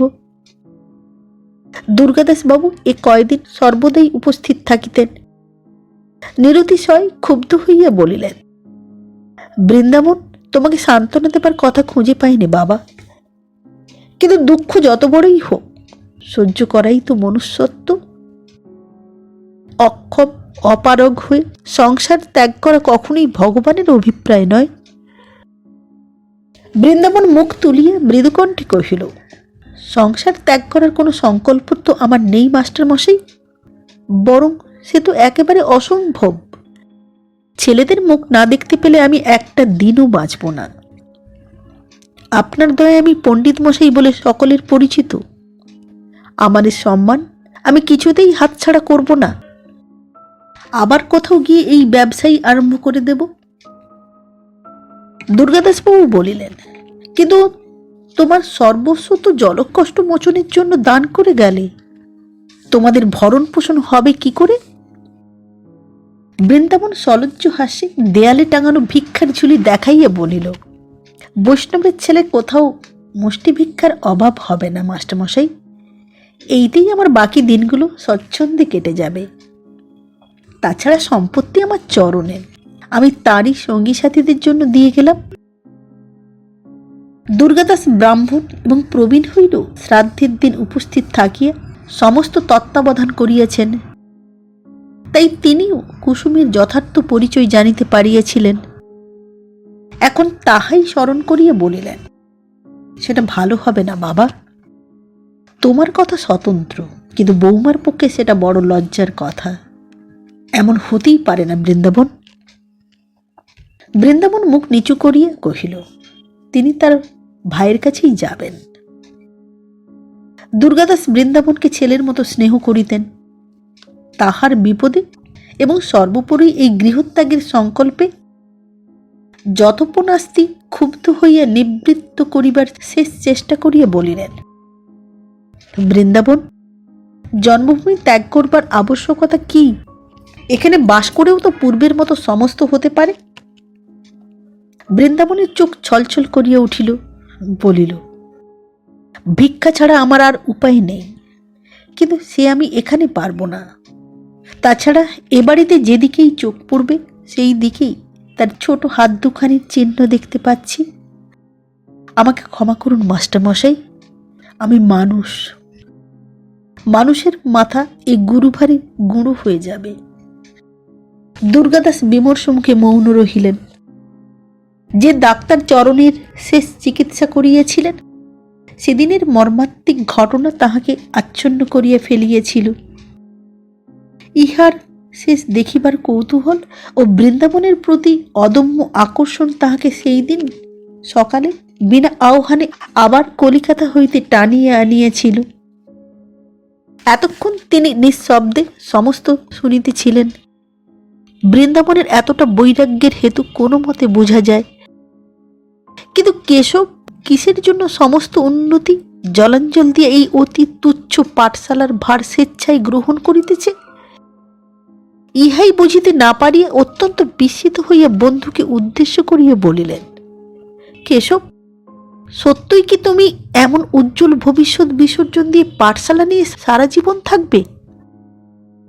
কেশব সংক্ষেপে কহিল, শিক্ষা দেওয়াই তো আমার ব্যবসা। ডাক্তার ঈষৎ উত্তেজিত হইয়া বলিলেন, তা জানি, কিন্তু কলেজের প্রফেসরি এবং এই পাঠশালার পণ্ডিতি কি এক? এতে কি উন্নতি আশা করো শুনি?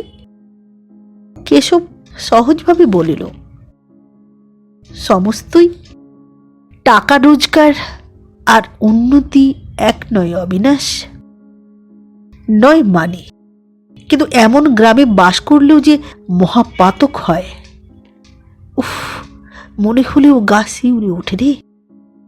বৃন্দাবন হাসিল এবং কেশবের জবাব দিবার পূর্বেই কহিল, সে কি শুধু গ্রামেরই অপরাধ ডাক্তারবাবু, আপনাদের নয়? আজ আমার দুর্দশা দেখে শিউরে উঠেছেন। এমনি দুর্দশায় প্রতি বৎসর কত শিশু, কত নরনারী হত্যা হয়, সে কি কারো কোনোদিন চোখে পড়ে? আপনারা সবাই আমাদের এমন নির্মমভাবে ত্যাগ করে চলে না গেলে আমরা তো এত নিরুপায় হয়ে মরি না। রাগ করবেন না ডাক্তারবাবু, কিন্তু যারা আপনাদের মুখের অন্ন পরনের বসন যোগায়, সেই হতভাগ্য দরিদ্রের এইসব গ্রামেই বাস। তাদেরকেই দুপায়ে মারিয়ে থেঁতলে আপনাদের ওপরে ওঠার সিঁড়ি তৈরি হয়। সেই উন্নতির পথ থেকে কেশব এমএ পাশ করেও স্বেচ্ছায় মুখ ফিরিয়ে দাঁড়িয়েছে। কেশব আনন্দে উৎসাহে সহসা বৃন্দাবনকে আলিঙ্গন করিয়া বলিয়া উঠিল, বৃন্দাবন, মানুষ হবার কত বড় সুযোগই না আমাকে দিয়ে গেলে। 10 বছর পরে একবার দয়া করে ফিরে এসো, দেখে যেও তোমার জন্মভূমিতে লক্ষ্মী সরস্বতীর প্রতিষ্ঠা হয়েছে কিনা। দুর্গাদাস ও অবিনাশ ডাক্তার উভয়ই এই 2 বন্ধুর মুখের দিকে শ্রদ্ধায় বিস্ময় পরিপূর্ণ হইয়া চাহিয়া রহিলেন। পরদিন বৃন্দাবন ভিক্ষার ঝুলি মাত্র সম্বল করিয়া বারণ ত্যাগ করিয়া যাইবে এবং ঘুরিতে ঘুরিতে যে কোনো স্থানে নিজের কর্মক্ষেত্র নির্বাচন করিয়া লইবে। কেশব তাহাকে তাহাদের গ্রামের বাড়িতে গিয়ে কিছুকাল অবস্থান করিতে পুনঃ পুনঃ অনুরোধ করিয়াছিল, কিন্তু বৃন্দাবন সম্মত হয় নাই। কারণ সুখ দুঃখ সুবিধা অসুবিধাকে সে সম্পূর্ণ উপেক্ষা করিতে চাহে। যাত্রার উদ্যোগ করিয়া সে দেবসেবার ভার পুরোহিত ও কেশবের উপর দিয়ে দাসদাসী প্রভৃতি সকলের কথাই চিন্তা করিয়াছিল। মায়ের সিন্ধুকের সঞ্চিত অর্থ তাহাদিগকে দিয়া বিদায় করিয়াছিল। শুধু কুসুমের কথাই চিন্তা করিয়া দেখে নাই, প্রবৃত্তিও হয় নাই, আবশ্যক বিবেচনাও করে নাই। যেদিন সে চরণকে আশ্রয় দেয় নাই, সেই দিন হইতে তাহার প্রতি একটা বৃত্তৃষ্ণার ভাব জমিয়া উঠিতেছিল। সেই বৃত্তৃষ্ণা তাহার মৃত্যুর পরে অনিচ্ছা সত্ত্বেও বিদ্বেষে রূপান্তরিত হইয়া উঠিয়াছিল। তাই কেন কুসুম আসিয়াছে, কি করিয়া আসিয়াছে, কি জন্য আছে, এ সম্বন্ধে কিছুমাত্র খোঁজ লয় নাই এবং না লইয়াই নিজের মনে ভাবিয়া রাখিয়াছিল, আপনি আসিয়াছে, শ্রাদ্ধ শেষ হইয়া গেলে আপনিই চলিয়া যাইবে।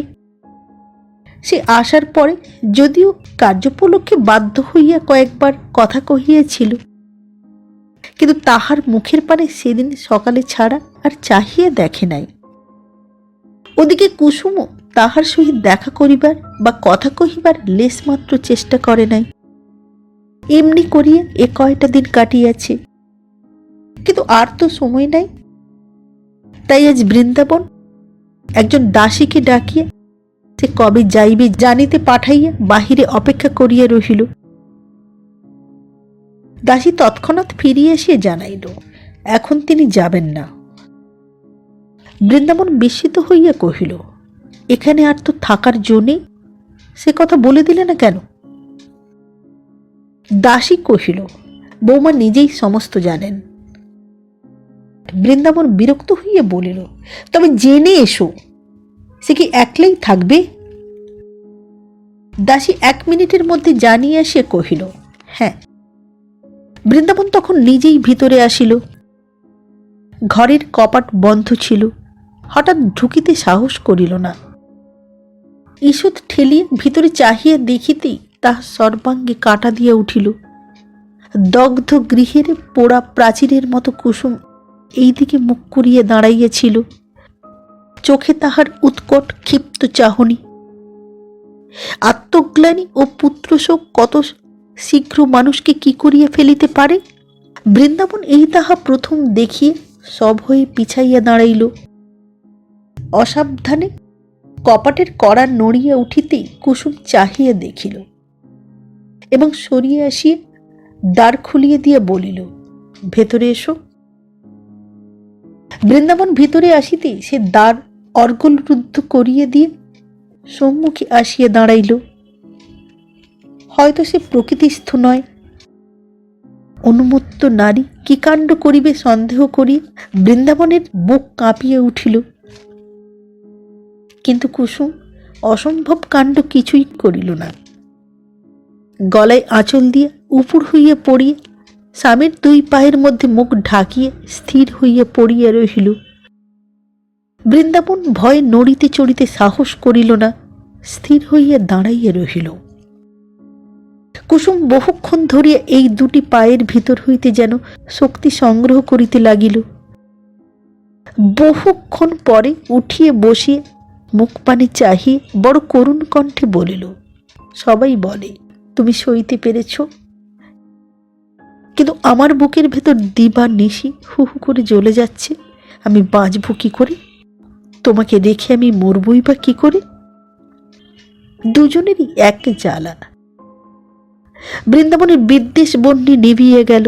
সে হাত ধরিয়ে তুলিয়ে বলিল, কুসুম, আমি যাতে শান্তি পেয়েছি, তুমিও তাতে পাবে, সে ছাড়া আর পথ নেই। কুসুম চুপ করিয়া চাহিয়া রহিল। বৃন্দাবন বলিতে লাগিল, চরণকে যে তুমি কত ভালোবাসতে তা আমি জানি কুসুম, তাই তোমাকেও এ পথে ডাকছি। সে তোমার মরেনি, হারায়নি, শুধু লুকিয়ে আছে। একবার ভালো করে চেয়ে দেখতে শিখলেই দেখতে পাবে। যেখানে যত ছেলে মেয়ে আছে, আমাদের চরণও তাদের সঙ্গেই আছে। এতক্ষণে কুসুমের চোখ দিয়ে জল গড়াইয়া পড়িল। সে আর একবার নত হইয়া স্বামীর পায়ে মুখ রাখিল। ক্ষণকাল পরে মুখ তুলিয়া বলিল, আমি তোমার সঙ্গে যাব। বৃন্দাবন সভয়ে বলিল, আমার সঙ্গে? সে অসম্ভব। খুব সম্ভব, আমি যাব। বৃন্দাবন উৎকণ্ঠিত হইয়া বলিল, কি করে যাবে কুসুম? আমি তোমাকে প্রতিপালন করব কি করে? আমি নিজের জন্য ভিক্ষে করতে পারি, কিন্তু তোমার জন্য তো পারিনি। তাছাড়া তুমি হাঁটবে কি করে? কুসুম অবিচলিত স্বরে কহিল, আমিও খুব হাঁটতে পারি, হেঁটেই এসেছি। তাছাড়া ভিক্ষে করতে তোমাকে আমি দেব না, তা সে আমার জন্যই হোক আর তোমার নিজের জন্যই হোক। তুমি শুধু তোমার কাজ করে যেও। আমি উপায় করতেও জানি, সংসার চালাতেও জানি। দাদার সংসার এতদিন আমিই চালিয়ে এসেছি। বৃন্দাবন ভাবিতে লাগিল। কুসুম বলিল, ভাবনা মিছে, আমি যাবই। অবহেলায় ছেলে হারিয়েছি, স্বামী হারাতে আর চাইনি। বৃন্দাবন আরো ক্ষণকাল চিন্তা করিয়া প্রশ্ন করিল, চরণ আমার যে মন্ত্রে আমাকে দীক্ষিত করে গেছে, পারবে সেই মন্ত্রে নিজেকে দীক্ষিত করতে? কুসুম শান্ত দৃঢ়কণ্ঠে বলিল, পারব।